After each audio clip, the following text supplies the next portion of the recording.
Hello, I'm Professor Chia Yook from Sunway University.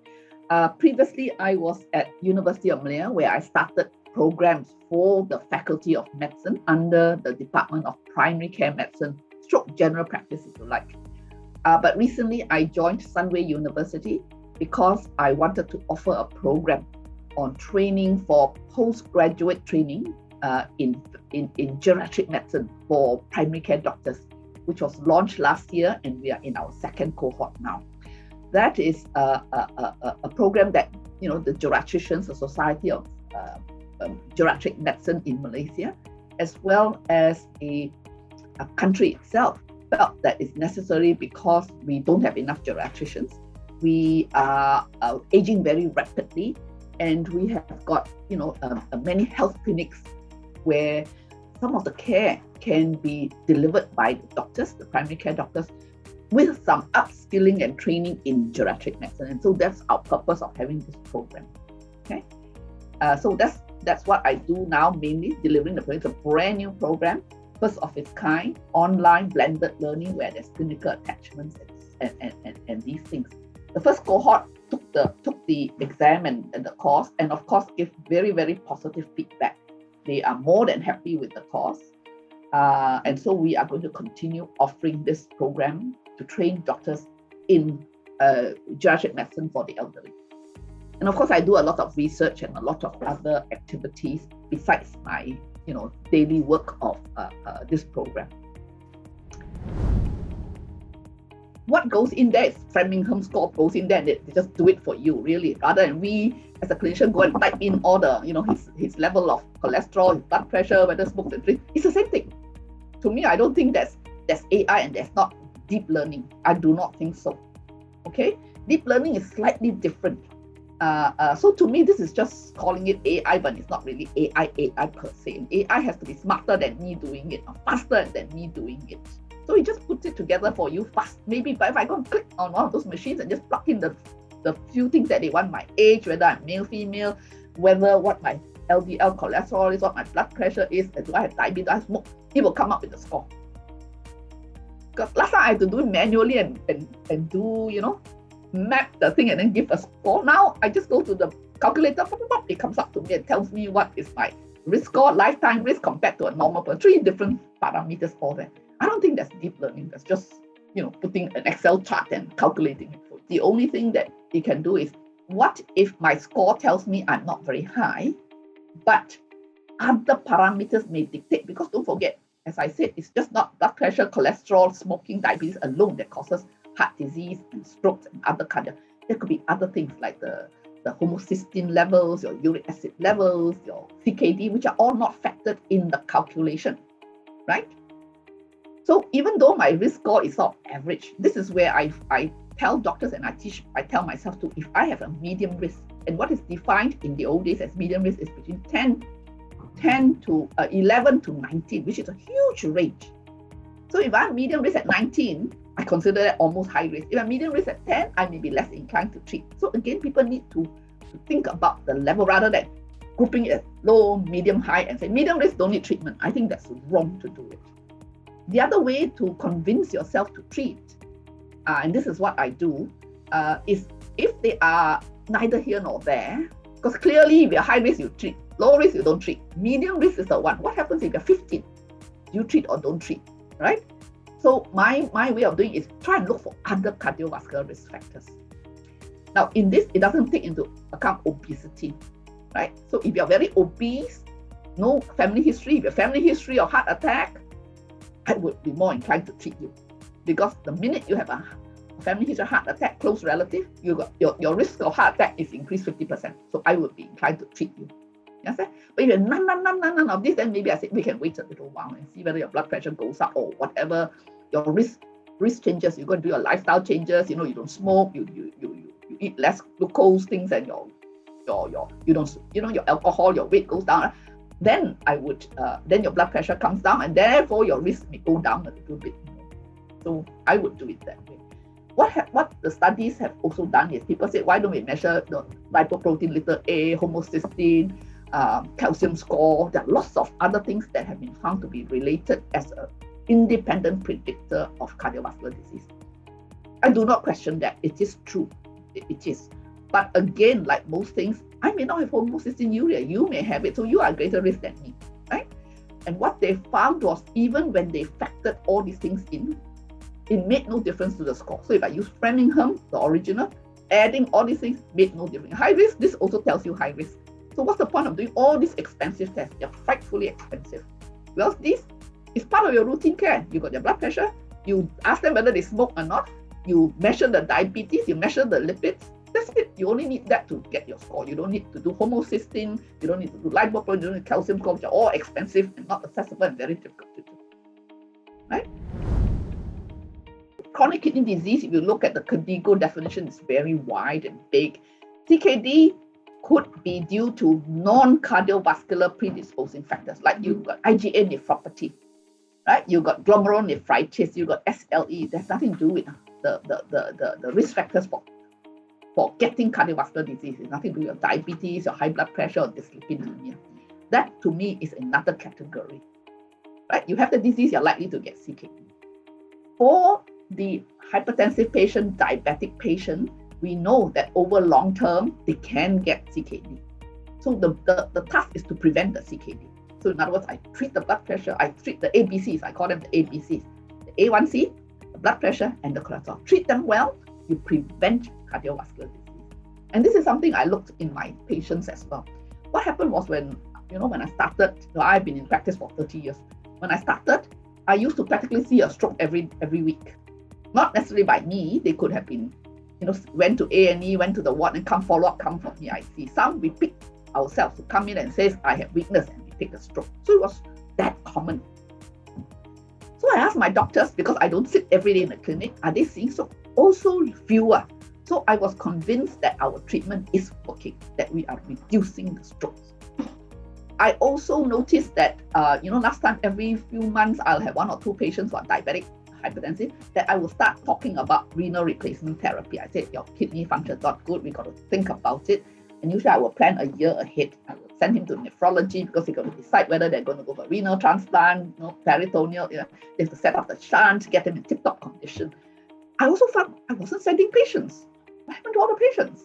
So that's when I looked at because we have got about almost 10,000 hypertensive patients that followed up over the last, our clinic is set up since 30 odd years. I was there when it started.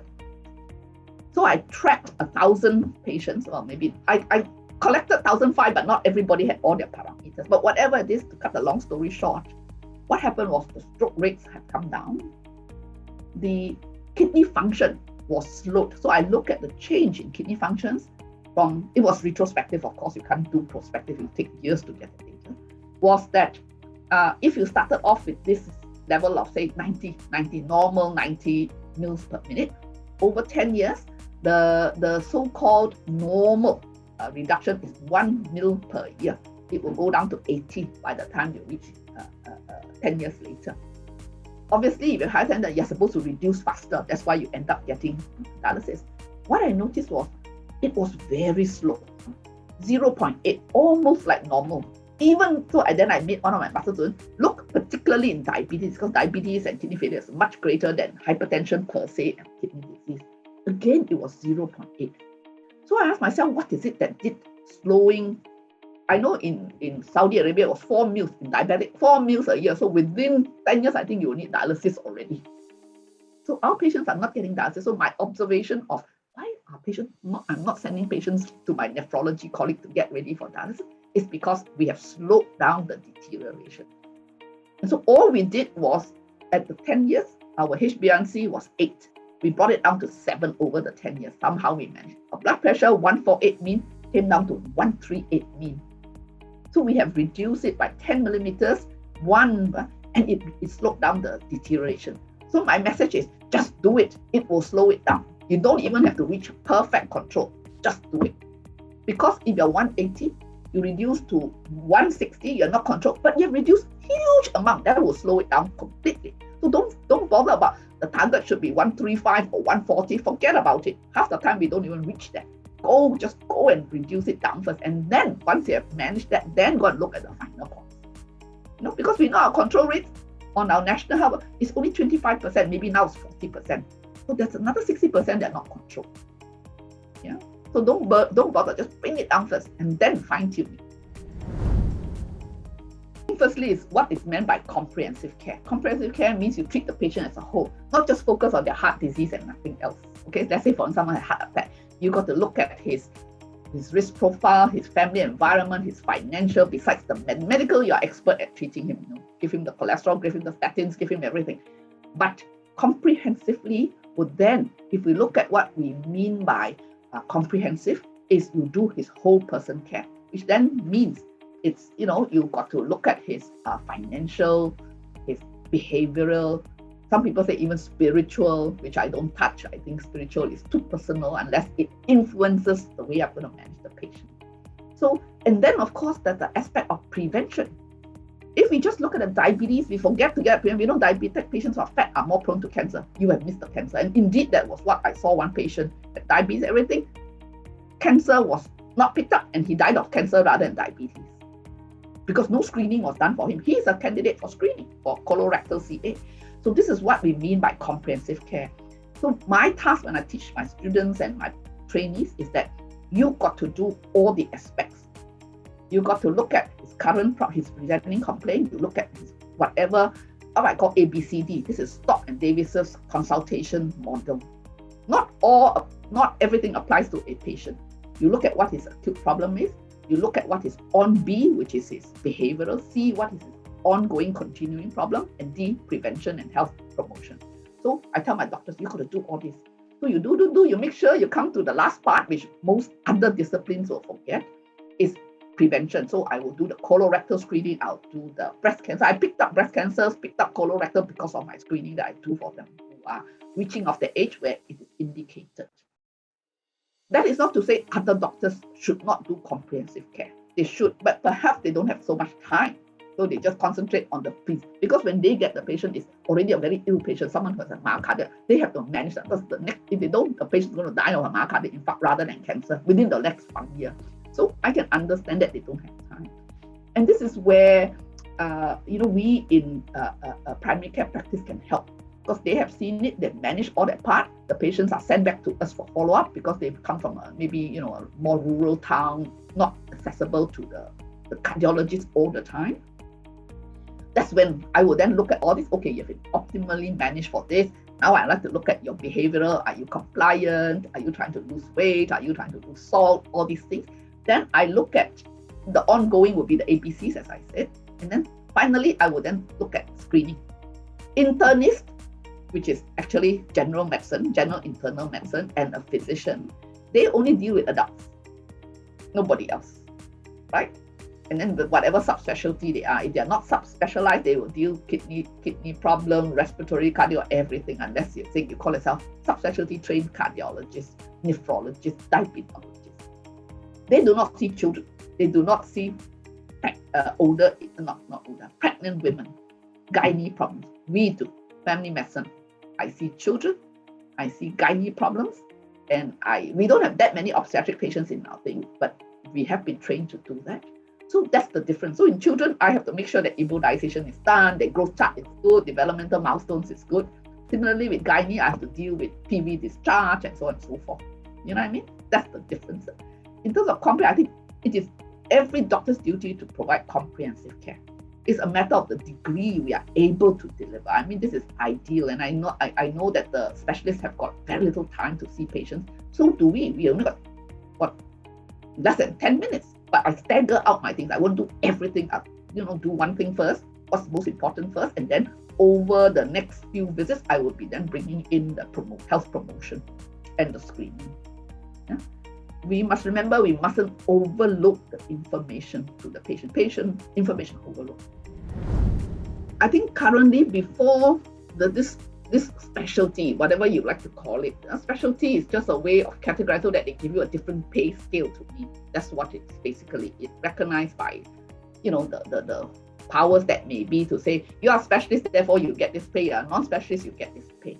We know that a lot of GPs, what we call general, are self-employed. So it doesn't matter to them whether they are called family specialists or not, because it makes no difference. They have to attract the patients, right? It is only in the government civil service that this terminology is important. And our the college, the GPs, and my own thinking is that all doctors should receive some training before they go into primary care practice. As you say, there are frontliners. And in fact, if you ask me, I would say the job of the front is much more difficult than, say, a cardiologist. Because by the time my patient reaches them, I have done the cholesterol, I've done this, I've done so many things that you could just make a diagnosis. You don't need to do it and then decide to stent or not stent, or to do a coronary angiogram. Even then, I now order the 64 slice myself so that I can tell you whether there needs a block. If I see it, I said, okay, go and get a stent done or bypass done. Nothing else. I thought about that myself. Should I have chosen another program? I cannot see myself doing anything else. You know what I mean? I think from the way I talk, I'm probably very passionate about my work, what I do. And I think you also will get, I think a lot about things as well. I do a lot of research, so therefore, I have not done anything else. I cannot think of what else I want to do. And the reason why I liked it, because I worked in an academic institution. I was given a lot of freedom to do things. Like I said, I want to start this program. And I talked to my friend, he said, okay, you ready? You sure to do? I said, yeah, I started. And of course, it was a huge struggle. When I started my family, I said I only had 2 candidates the first year. Any other institute will consider this, you're going to lose money on the program, but we were determined to do it. And now we are oversubscribed. We now limit the number we want. And then I started the PhD program for my department. I said, okay, now we have all done this, or let's move to the next thing. Now we're going to subspecialize with special interest. So I've been doing this progressively over time. And then, of course, now, as I said, I'm moving to my wash. Let's look at salt and hypertension, because that's my area of interest and area of research. So I have been able to do this, and this is where I enjoy. I like doing this. I think if I were hampered by lots of things, follow the rules, I probably won't be